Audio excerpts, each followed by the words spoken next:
The triple moons of Velthara hung in the purple sky like giant pearls. Queen Morgana stood alone in the highest tower of her crystal palace. Her silver skin glowed softly in the moonlight. She touched the cold glass window with one long finger. 7 years had passed since that terrible day. 7 years since her daughter disappeared. Princess Iris had been the brightest hope of the Velthar Empire. Smart, kind, and curious about everything in the universe, she loved science and exploration. On her 25th birthday, Iris had taken a research vessel to study distant stars. The mission was supposed to last 3 months, but something went wrong. The royal fleet found her ship's debris floating in space near the human sector. No survivors, no body, just twisted metal and broken dreams. Queen Morgana had worn the silver mourning robes ever since. The entire planet had grieved with her. Now the queen stood in that same tower every night looking at the stars, remembering her daughter's laugh. Tonight felt different somehow. A soft beep came from her communicator. The queen almost ignored it. She received hundreds of messages daily, but something made her answer. "Your Majesty," the voice of Commander Yates crackled through. "We have a situation at the main landing bay." "What kind of situation?" Morgana asked. Her voice sounded tired. "A small spacecraft just entered our atmosphere. Old model. Barely functional." The commander paused. His voice changed, became uncertain. "Your Majesty, the biological scanner detected something impossible." The Queen's 4 hearts began beating faster. "Speak clearly, Commander." "The signature matches Princess Iris." Time seemed to stop. "That cannot be," Morgana whispered. "We found her ship destroyed. She has been gone for 7 years. I know, Your Majesty, but the scanner does not lie. The DNA match is perfect. It is her." Queen Morgana ran from the tower. Her long robes flew behind her like silver wings. Guards jumped to attention as she passed. They had never seen their queen move so fast. She did not walk with royal dignity. She ran like a mother racing toward her child. The landing bay filled with people quickly. News spread through the palace like wildfire. Nobles in fancy clothes rushed from their chambers. Servants abandoned their duties. Scientists grabbed their equipment. Everyone wanted to see if the impossible was real. Lord Crane arrived with the royal council. He was old, with dark blue skin and suspicious eyes. He had advised 3 generations of queens. He trusted facts, not miracles. "Your Majesty, please wait," he said, catching up to Morgana. "This could be a trick. An enemy using advanced technology to imitate the princess. We should send guards first." "No," the queen said firmly. "If my daughter is alive, she will not return home to face soldiers." The small spacecraft landed with a grinding sound. It was old and damaged. Burn marks covered the hull. One wing hung at a wrong angle. The fact that it could fly at all seemed like a miracle. The landing bay became absolutely silent. Everyone watched the airlock door. It opened with a hiss of air. A figure stepped out into the light. "Queen." Morgana's breath caught in her throat. It was Iris. Older, thinner, with new scars on her silver skin, but definitely her daughter. She wore strange clothes, not the elegant robes of Velthar royalty. The outfit looked simple, practical, almost primitive, but that was not what made everyone gasp. Princess Iris held 2 small hands in her own. On each side of her stood a child. Not Velthar children, human children. The boy looked about 6 years old. He had dark curly hair and brown eyes that looked around with wonder and a little fear. He wore clean but simple clothes. His small hand gripped the princess's fingers tightly. The girl was younger, maybe 4. She had the same curly hair and brown skin. She pressed close to Iris's leg, shy in front of so many strangers. Her other arm hugged a worn stuffed toy that looked like an earth animal. Humans, Princess Iris had returned holding hands with human children. The Velthar people had strict laws about humans. Earth was classified as a forbidden zone. Humans were considered too dangerous, too unpredictable, too violent. Velthar children learned in school about human wars, human weapons, human destruction of their own planet. Contact was absolutely prohibited. Yet here stood the princess, the heir to the throne with 2 human children. Queen Morgana moved first. She walked slowly toward her daughter. Tears ran down her silver cheeks. She did not care about the humans right now. She only saw her child alive home. "Iris," she whispered. "My precious daughter." "Hello, Mother," Iris said. Her voice was calm but emotional. "I have missed you." They embraced. The queen held her daughter like she might disappear again. She smelled different. Like humans smelled, the queen realized. Like Earth. When they finally separated, Morgana looked down at the children. Up close they were so small, so fragile. Velthar children were born stronger and larger. These human young looked breakable.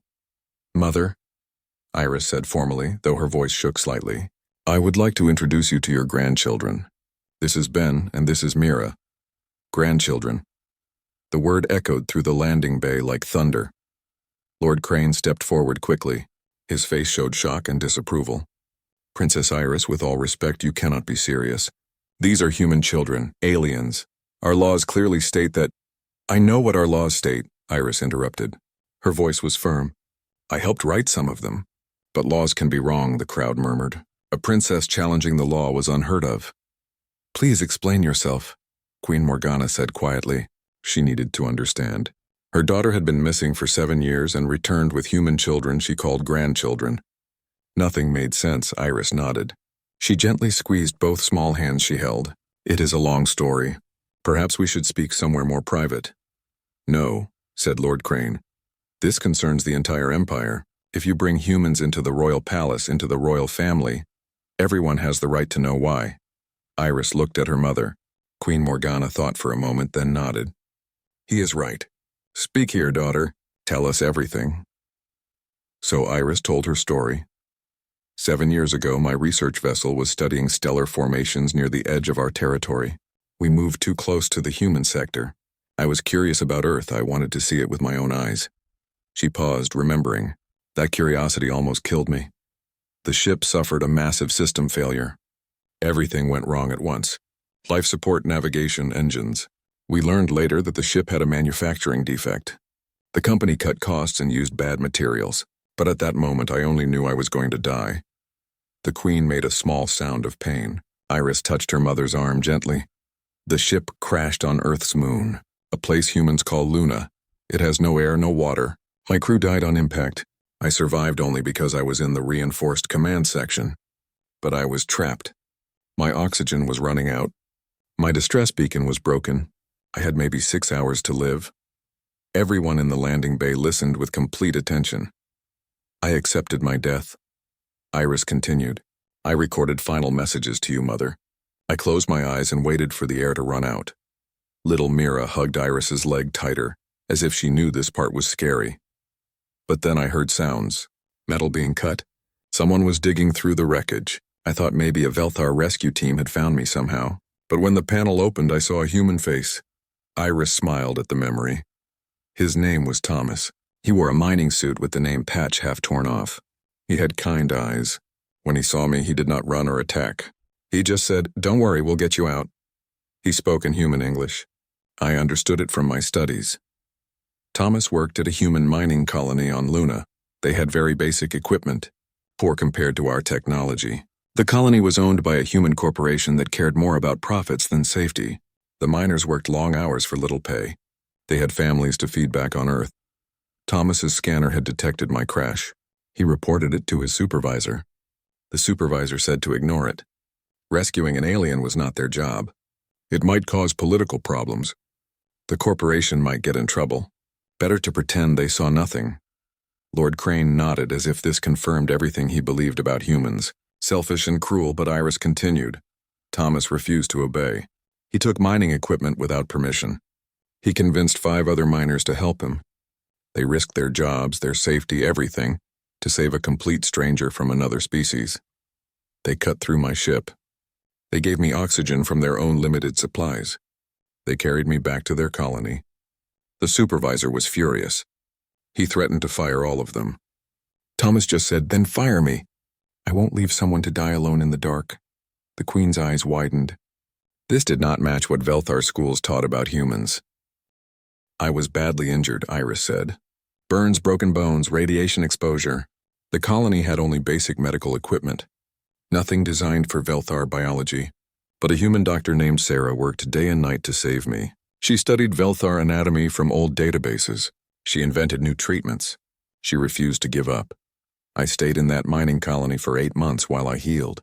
I expected them to lock me up, to study me like an experiment, to sell information about me. That is what our report said humans would do. Instead, they shared everything with me. Thomas had a small apartment, just 3 rooms. He gave me his bedroom and slept on the floor in the main room. The miners brought me food even though supplies were limited. They taught me human games to pass the time. They treated me like family. Why? Queen Morgana asked. Why would they sacrifice so much for a stranger? Iris smiled. I asked Thomas the same question. He said, because it's the right thing to do. Because you needed help and we could give it. What other reason do we need? Ben, the 6-year-old boy, spoke for the first time. His voice was small but clear. Uncle Thomas said helping people is what makes us human. Everyone stared at the child. He had spoken in perfect Velthar language. Iris had taught him. Yes, Iris said, touching Ben's curly hair gently. That is exactly what he said. As I healed, I spent time with Thomas and the other miners. I learned about human life. They worked hard in dangerous conditions. They missed their families on Earth. They worried about money and health and the future. But they still found reasons to laugh. They still helped each other. They still had hope. Thomas had a daughter, Mira. Iris looked down at the little girl holding her leg. His wife had died 3 years before in a mining accident. He was raising Mira alone. She was just 1 year old when I arrived. I watched Thomas care for her with such love. He worked 12-hour shifts, then came home and played with her. He read her stories. He sang her songs. He never complained about being tired. I fell in love with that, Iris said softly, with his strength, his kindness, his dedication. And eventually I fell in love with him. The crowd gasped again. A Velthar princess falling in love with a human was beyond shocking. It was unthinkable. Lord Crane looked like he might faint. Princess, please tell me you did not. I married him, Iris said firmly. In a simple human ceremony with the miners as witnesses. Thomas became my husband. Mira became my daughter. We were a family. Queen Morgana sat down slowly on a nearby bench. This was too much to process. Thomas had a brother named David, Iris continued. David worked in a different part of the mining colony. He had a son, Ben. David's wife had also died. The brothers supported each other, helped raise both children together. We were happy, Iris said, and her voice broke slightly. For 5 years we were happy. I could not contact Velthara. The mining colony had no equipment powerful enough to send messages that far. And honestly, I was not sure I wanted to. I thought you would order me to return. Order me to leave my family. But then the accident happened. Iris closed her eyes briefly, gathering strength to continue. A large meteor cluster appeared suddenly. No warning. The colony's defense systems were old and barely functional. The corporation never updated them properly. Most meteors would burn up in Luna's thin atmosphere, but these were too big. Thomas was supervising the mining crew that day. David was with him. They saw the meteors coming. The colony had women, children, families, over 200 people. The emergency shelters could not seal in time. Thomas and David made a choice. They took mining charges and suited up. They went out onto the surface and manually detonated explosives to break up the largest meteors before they hit the colony. It worked. They saved everyone. But the debris from the explosions hit them. Their suits were punctured. They died within minutes. Mira whimpered softly. Iris picked her up and held her close. Thomas made me promise something before he went out, Iris said, her voice thick with emotion. He knew it was dangerous. He said, if something happens to me, take care of Ben and Mira. Give them the life I cannot. Take them somewhere safe, somewhere beautiful. Let them grow up knowing they are loved. David made me promise the same about Ben. Tears ran down Iris's silver cheeks now. I promised. Both of them saved 200 lives. The least I could do was honor their last request. After they died, I worked for 2 years to repair my old ship. The miners helped. We scrounged parts from everywhere. Finally, 3 months ago, we got it working well enough for one trip. I told Ben and Mira we were going on an adventure to meet their grandmother. And we came home. Iris looked directly at her mother. These children are orphans. They have no one else. Their fathers died as heroes. They are brave, kind, and smart. Yes, they are human. But they are also my children now. I will not abandon them. The silence in the landing bay was absolute. Queen Morgana stood slowly. She walked toward Iris and the children. Ben tried to look brave, but his hand trembled slightly. Mira buried her face in Iris's shoulder. The queen knelt down, bringing herself to the children's eye level. She looked enormous compared to them. Her silver skin and forearms must have seemed strange and frightening. "Ben," she said gently. "Mira, my name is Morgana. I am Iris's mother." Ben swallowed nervously but met her eyes. "Hello, Your Majesty. Thank you for letting us visit your planet. It is very beautiful. Such good manners from such a small child." The queen felt something move in her heart. "Do you know why you are here?" she asked gently. Mira turned her head slightly, peeking at the queen with one brown eye. "Mama Iris said we are going to live here now. With her and with you. She said you would be our grandma, Mama Iris." The little girl called the princess Mama. Queen Morgana looked at her daughter. "They call you Mama." "Yes," Iris said simply.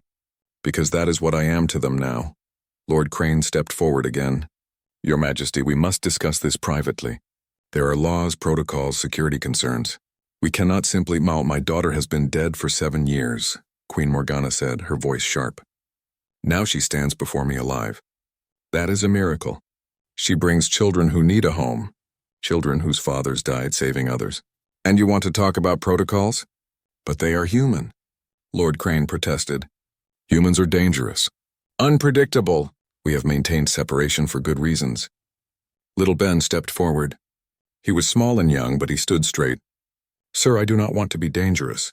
I just want to be with Mama Iris. I promise to follow your rules and be good." The simple honesty in his voice made several people in the crowd wipe their eyes. Queen Morgana made her decision. "We will discuss this matter fully. The council will deliberate. But tonight my daughter and these children are guests in the royal palace. They will be treated with respect and kindness. Does anyone object?" No one dared object when the queen used that tone. "Good," Morgana said. "Iris, take Ben and Mira to your old quarters. Rest, eat. We will talk more tomorrow." Iris bowed slightly. "Thank you, Mother." As they turned to leave, Mira looked back at the crowd of tall silver aliens staring at her. She gave a small wave with her tiny hand. "Goodbye," she said in her sweet voice. "Nice to meet you." Several nobles found themselves waving back automatically. The royal council gathered in the great hall early the next morning. 50 of the most powerful Velthar leaders sat in a wide circle. Queen Morgana took her place on the high throne. Lord Crane stood at the center, ready to present his arguments. The question was simple but huge. Could 2 human children be allowed to stay in the royal palace? Could they become part of the royal family? "Before we begin," Queen Morgana announced, "I want everyone to know that I have spent the night reviewing all our laws about alien contact. I have also watched recordings of the human mining colony that saved my daughter.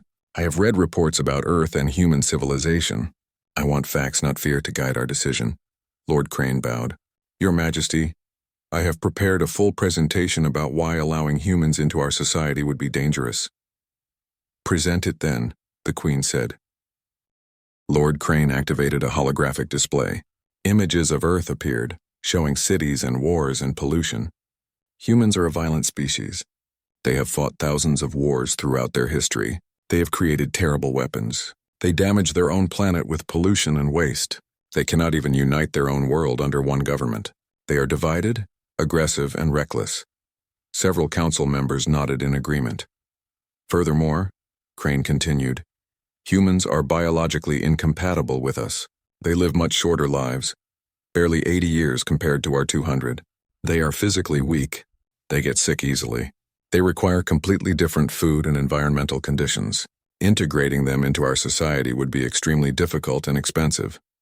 More nods from the council. Most importantly, Crane said, his voice rising, we have maintained separation from Earth for their protection and ours. If we allow these children to stay, we set a precedent. Other humans will want to come. We will be forced to open diplomatic relations. Our entire policy of isolation will collapse. We are not ready for that. He turned to face the Queen directly. Your Majesty, I understand your joy at having Princess Iris return. We all share that joy, but we cannot let emotion override wisdom. These children should be returned to Earth and placed with human families. Princess Iris can visit them if she wishes, but they cannot stay here. The hall filled with murmuring voices. Many seemed to agree with Crane's logic. Queen Morgana listened to it all calmly. Then she spoke. Does anyone else wish to present arguments? An unexpected voice called out. I do, Your Majesty. Everyone turned. Tessa, the head gardener, stepped forward. She was old for a Velthar, over 160 years. She had served the royal family her entire life. She normally never spoke at council meetings. Tessa, the queen said with surprise, you wish to address the council? Yes, Your Majesty, if I may. Speak freely. Tessa walked to the center of the hall. She looked small and nervous, surrounded by powerful nobles. Yesterday afternoon I met the little girl, Mira. She was in the Quantum Gardens with Princess Iris. The child was crying. I asked what was wrong. She said the gardens were beautiful but confusing. The plants that shifted through dimensions scared her. She said she missed her father's tomato plants back on the moon colony. She missed things that were simple and stayed in one place. Tessa smiled at the memory, so I took her to the greenhouses. We found a quiet corner. I had some earth plant seeds in our genetic library from old research. We planted tomatoes together, Mira and I.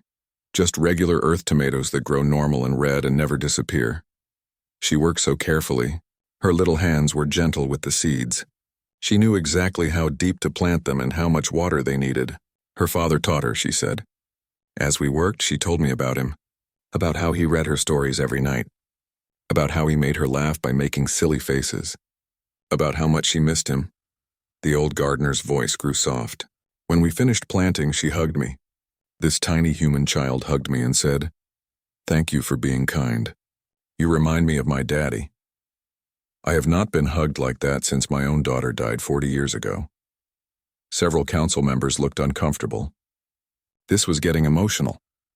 Lord Crane says humans are violent and dangerous, Tessa continued, but this child knows the names of 20 different plants.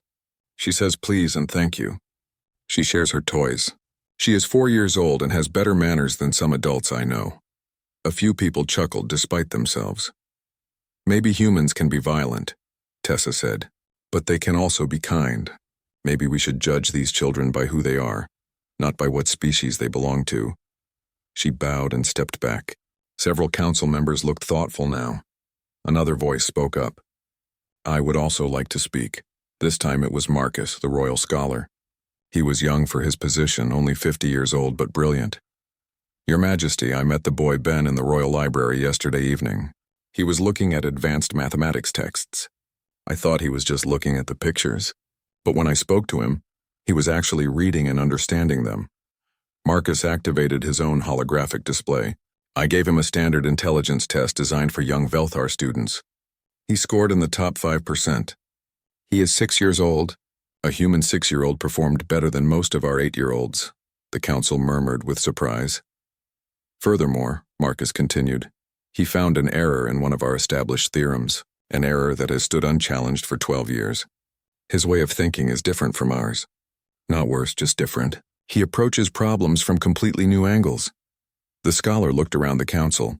We pride ourselves on being the most advanced civilization in this sector, but advancement comes from new ideas, new perspectives. These human children could teach us things we never considered. Rejecting them means rejecting potential knowledge. More council members began whispering to each other. The mood was shifting. Lord Crane looked frustrated. These are just emotional stories. 2 servants playing with alien children proves nothing about the larger policy questions. Then perhaps we should ask about policy, Queen Morgana said. She pressed a button on her throne. A large screen appeared showing data and reports. Last night, I had my intelligence advisors compile updated information about Earth. Not the old reports from 30 years ago. Current information. The screen showed images of human cities, clean and advanced, space stations orbiting Earth, human ships exploring their solar system. Humans have made remarkable progress in recent decades, the Queen said. Their technology is advancing faster than our models predicted. Our scientists estimate that within 30 to 40 years, humans will develop faster than light travel. They will reach our borders whether we want them to or not. She let that sink in. When that happens, we will have a choice. Meet them as strangers who might fear us or meet them as friends. Having raised 2 human children, having helped them and learned from them would give us that friendship. Lord Crane shook his head stubbornly, or it could give them an excuse to demand more access to our worlds. They could claim we owe them because we took their children. We did not take them, a new voice said firmly. Everyone turned. Princess Iris stood in the doorway. She was not supposed to be here. Council deliberations were private, but she walked in anyway, her head held high. "Forgive my interruption, Mother," Iris said, "but I cannot let lies stand unchallenged. No one took those children. Their fathers gave them to me willingly. They trusted me to protect Ben and Mira because they knew I would love them." She walked to the center of the hall, standing beside Tessa and Marcus. "You all speak about humans like they are monsters or problems to be solved, but you have never met one. You judge based on old data and fear. I lived with humans for 5 years. I know them." Iris looked around at all the council members. Yes, humans fight wars. So did we thousands of years ago. Yes, they pollute their planet. They are learning to fix that, just as we once did.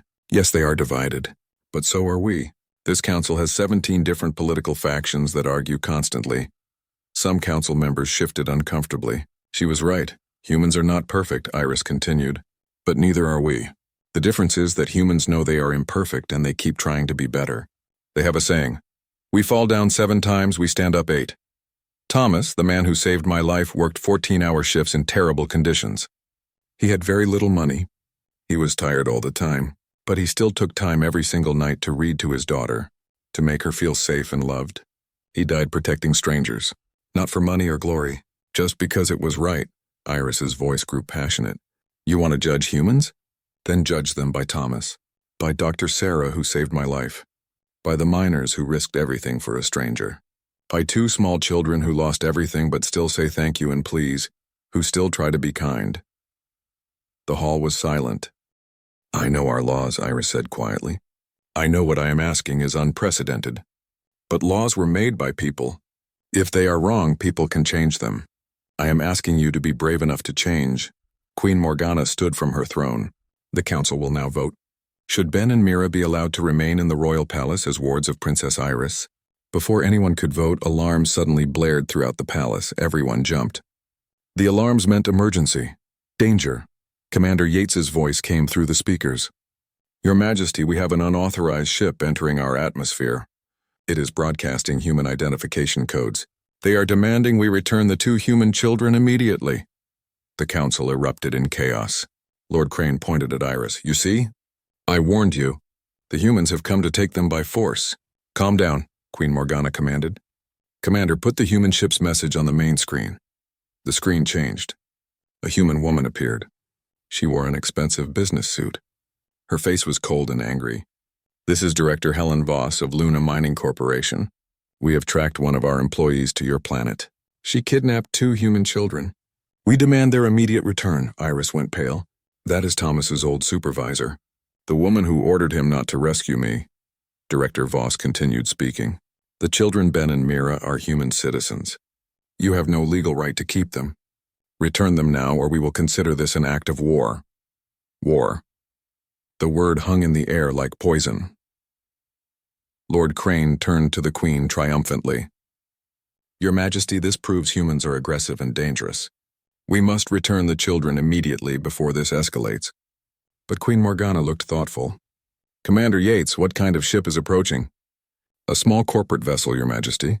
Armed, but no match for our defenses." "Interesting," the Queen said. "If Earth's government wanted the children back, they would send an official diplomatic ship. This is a private corporation acting alone." She looked at Iris. "Why would Thomas's supervisor want the children?" Iris thought quickly. "Money.